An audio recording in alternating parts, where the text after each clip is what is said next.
Merhaba sevgili dostlar. Herkese mutlu günler diliyorum.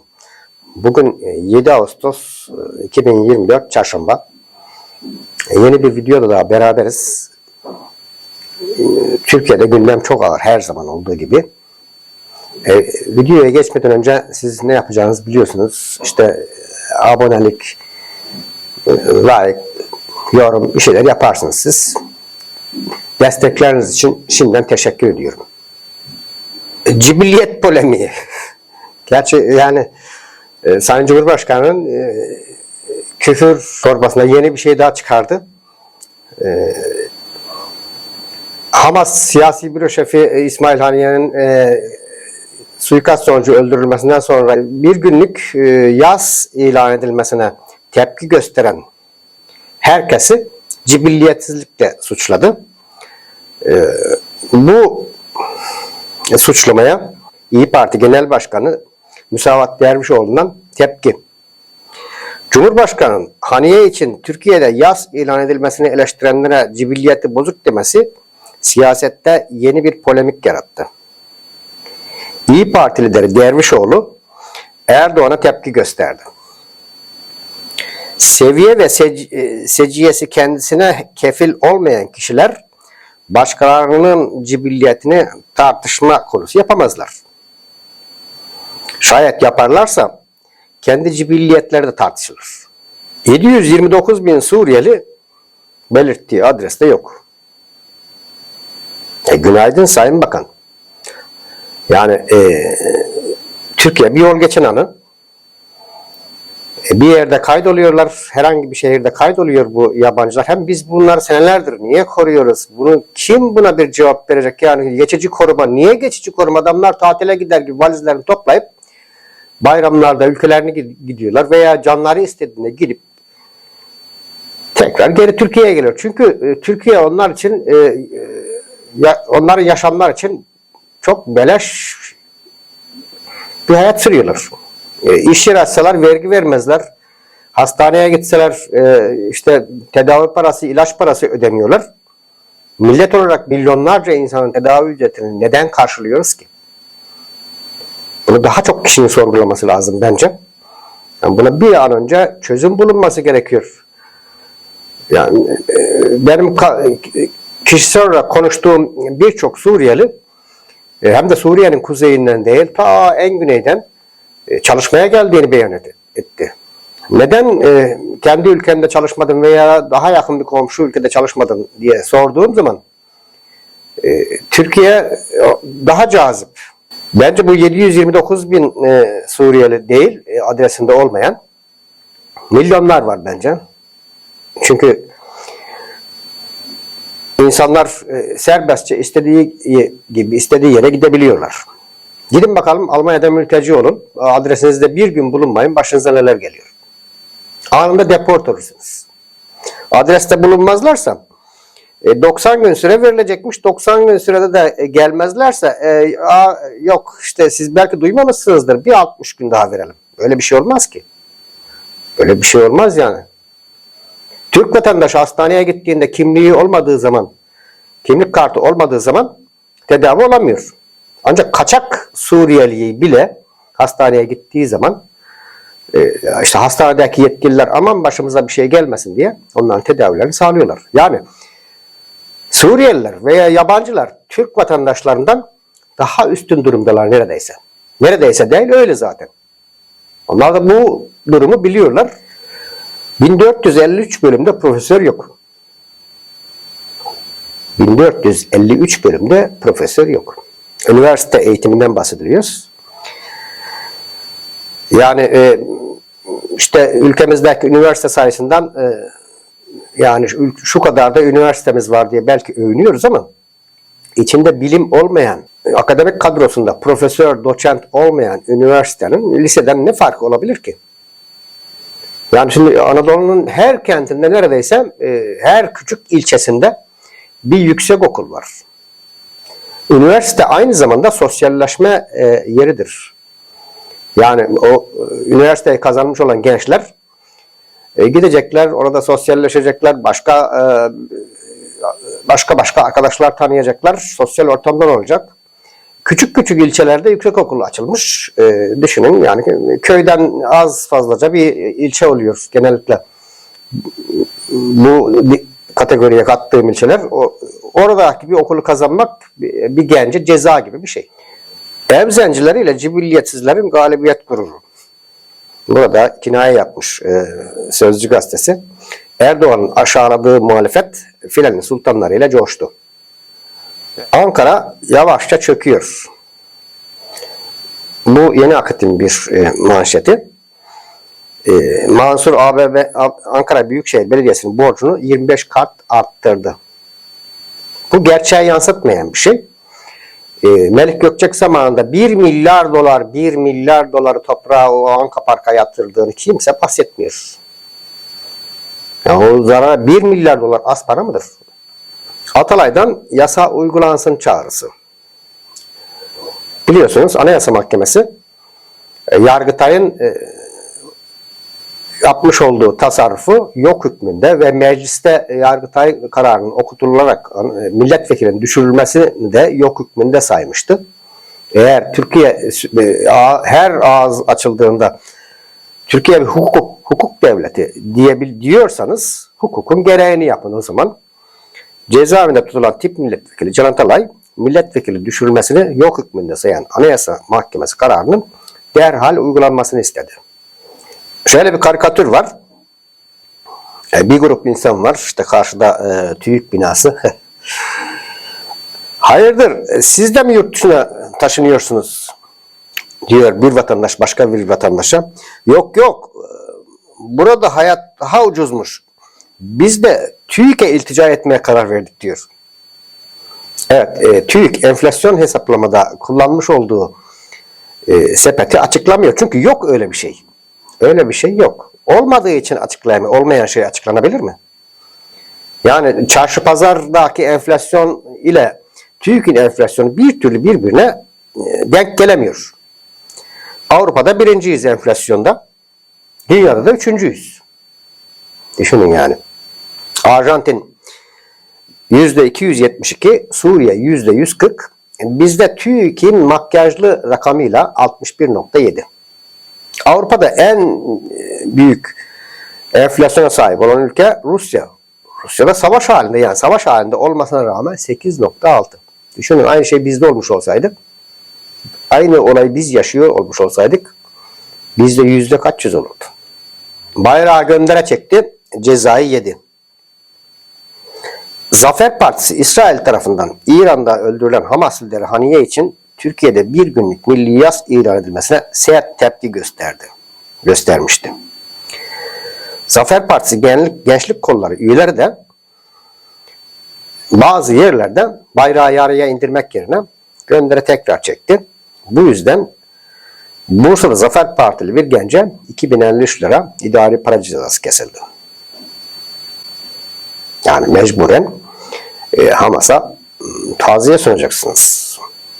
Yas ilan edeceksiniz. Biz nasıl düşünüyorsak bizim düşündüğümüz gibi düşünmek zorundasınız denilmiş oldu. Dalga mı geçiyorsunuz? Aile Bakanlığı çocuklar için her öğün et, süt, meyve ve sebze önermiş. Aman ne güzel. Bunu herkes biliyor zaten. Keşke alabilsek de yesek. Yani milyonların cümlesi bu bence. Alabilsek de yesek keşke.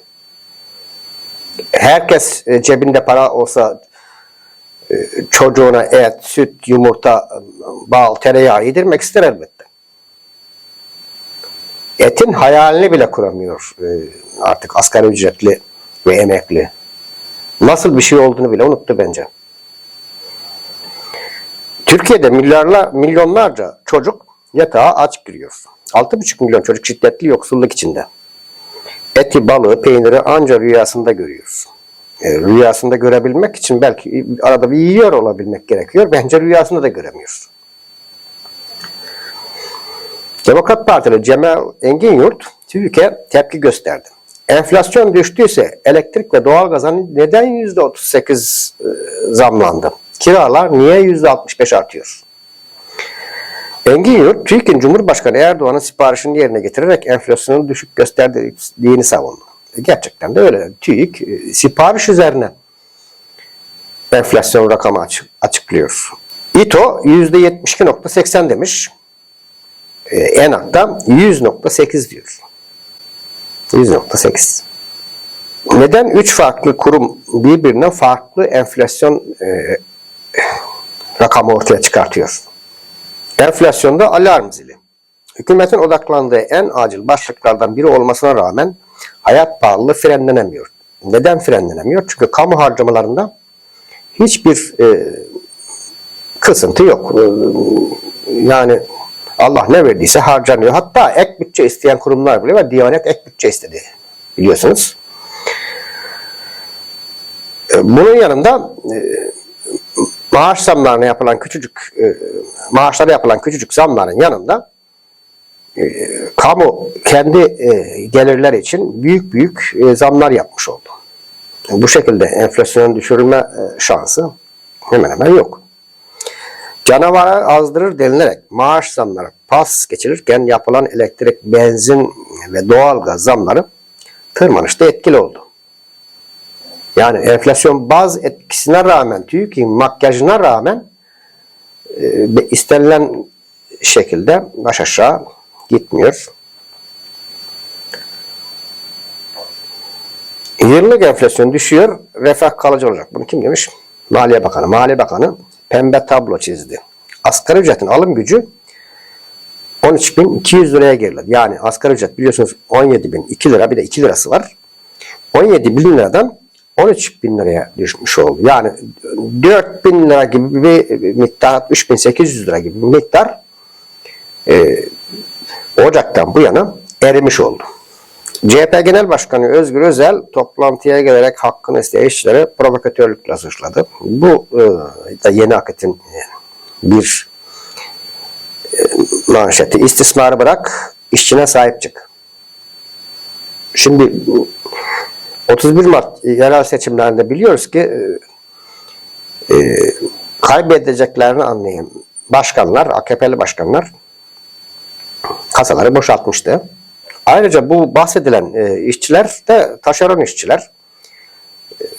Kadrolu işçiler zaten kimse kapı dışarı etme şansına sahip değil.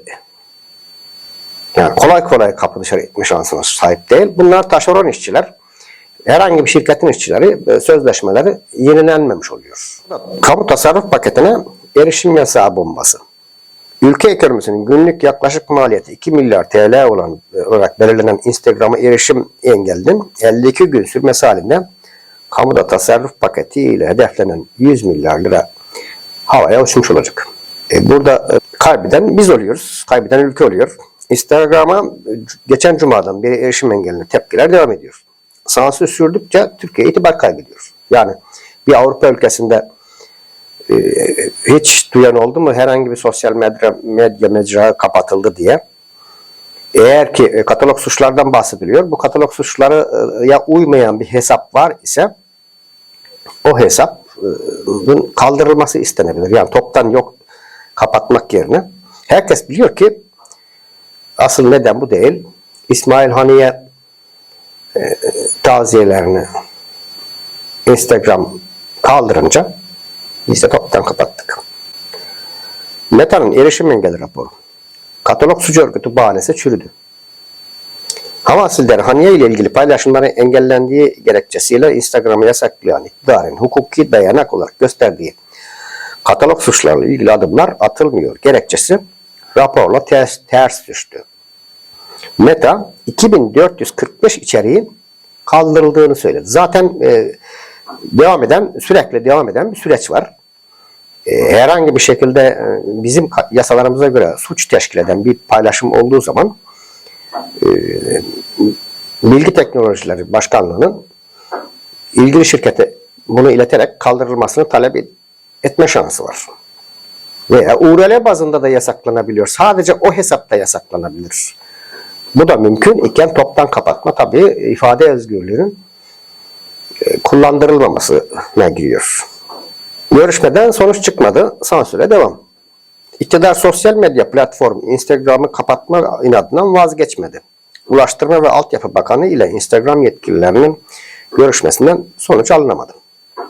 Toplantıda Instagram'dan 3 istekte bulunulduğu belirtildi. Artık onlar ne olduğunu bilemiyoruz. 3 ay geçti, başvuru hala yok. Müdahil bile olamadık. 7 Ekim 2023'te biliyorsunuz Hamas İsrail'e saldırdı. Akabinde Hamas-Filistin savaşı oldu. Şu anda neredeyse yani 10 ay gibi bir süredir devam ediyor. Aralık ayında Güney Afrika Cumhuriyeti İsrail hakkında soykırım yaptığı gerekçesiyle Adalet Divanı'na başvurdu. Biz bu davaya aradan geçen bu kadar zaman olmasına rağmen işte yani ölenler için yas ilan ediyoruz, sürekli bir Hamas propagandası yapıyoruz ama bu davaya müdahil bile olmamışız. Artık o davaya müdahiliz. Kamuoyunun baskısı neden madem böyle bir şey var da müdahil olmuyoruz diye basında çıkan haberler üzerine biz de bu davaya müdahil olmaya karar vermişiz. Cumhurbaşkanı Erdoğan kabine toplantısı sonrası İsrail hakkındaki soykırım davasına Türkiye'nin müdahil olacağını açıkladı. Okulda Hamas propagandası. Sosyal medyada yayılan video gündeme yerleşti. Bingöl'de Gazi Ortaokulu'nda öğrencilere Hamas lideri Haniye'nin Hamas kuruluş yıl dönümünde yaptığı konuşması izlettirildi. Eğitimsen Bingöl Şube Başkanı Murat Korluelçi, TÜGVA'nın 2 yıldır devlet okullarında bu faaliyetleri yaptırdığını belirtti. Video ÇEDES protokolü kapsamında izlettirildi. Biz hep diyoruz. Yani okula, orduya, camiye, siyasete sokmayınız diye. Pistlerin üstüne yapılan hastanenin tavanı çöktü. Yeni doğan bir bebek can verdi. Evet, bunu televizyonlarda izledik.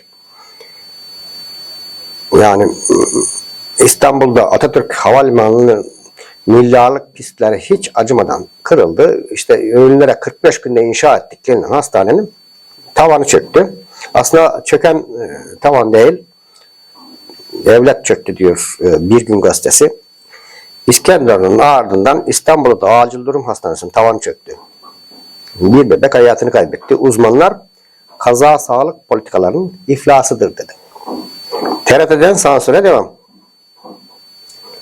CHP lideri Özgür Özel, İstanbul Büyükşehir Belediye Başkanı İmamoğlu ve Ankara Büyükşehir Belediye Başkanı Mansur Yavaş Çin zaferini birlikte izledi. Olimpiyatları yayınlayan TRT, seçim döneminde olduğu gibi CHP'lilerden hiç söz etmedi. Düşünün ki Ankara ve İstanbul gibi Türkiye'nin en büyük şehirlerinin belediye başkanları ve Türkiye'nin birinci partisi, son seçimde birinci parti olmuş bir siyasal partinin lideri o maçı izlemeye gelmiş. Milli takımı oyuncularının destek için tek kelime söz etmedi. Bir de bizim vergilerimizle finanse oluyorlar. Yani az buzda değil bizden kesilen her türlü kesilen para, TRT payı. Takaaki dersi. Japon vekil konuştu. Biz utandık ama utanması gerekenler utandı mı kim bilir. Meclise gelen Japon heyetin başkanı Katsumata Takayaki'ye Türkiye'den daha çok tarım ürünü alın dedik. O Takayaki de olmaz biz çiftçimizi koruruz yanıtını aldık. Bizim idaremiz ne yapıyor? Tam hangi ürün olursa olsun işte mısır, arpa, buğday hangisi olursa olsun aklınızdan ne geçiyorsa geçsin. Tam bunların hasat zamanı hemen bir ithalat izniyle dışarıdan bu malları ithal ederek çiftçinin elindeki malın çöp olmasına neden oluyor. Yani yıllar içerisinde çiftçiye ödenmesi gereken destek paraları ödenmedi. Bunun akabinde de gıda çok pahalı hale geldi şu anda. Yatlara mazotu ÖTV'siz veriyoruz ama çiftçiye veremiyoruz. Çiftçiye yasada verilmesi gereken desteğe dahi ödemiyoruz. Vergi vermediğimiz için bizi yıpratmayın demiş patronlar. İşte Ankara, Adana, İstanbul, okuyamadım. İstanbul, Denizli ve Bursa Sanayi Odaları Başkanları, daha önce de konu yapmıştık bunu. 3 yıl boyunca, geçtiğimiz 3 yıl boyunca sıfır vergi ödemişler. Ve bu ödemedikleri vergiyi de savunuyorlar bir yandan. Bu patronlar ancak manşetimizden 19 gün sonra Özgür Kabahat'inden büyük bir açıklama yaptılar. Özel durumlarımız var. Ayrıca indirim ve muafiyet ve teşvik alıyoruz. Yani biz vergi ödemiyoruz diyemiyorlar. İşte bunu nedenlendirmişler kendilerince. Bizim ülkedeki gibi başka ülkelerde, bir Avrupa ülkesinde var mı acaba sanayi işte ihracat yaptı diye devletin ekstra para ödediği başka bir ülke var mı? Zaten ticaret yapıyorsa o ticaretten parasını kazanacak. Bu manşetimizle bugünkü basın turumuz burada sona eriyor. Beni sabırla izlediğiniz için teşekkür ediyorum. Yeni bir videoda görüşmek üzere. Hoşça kalın.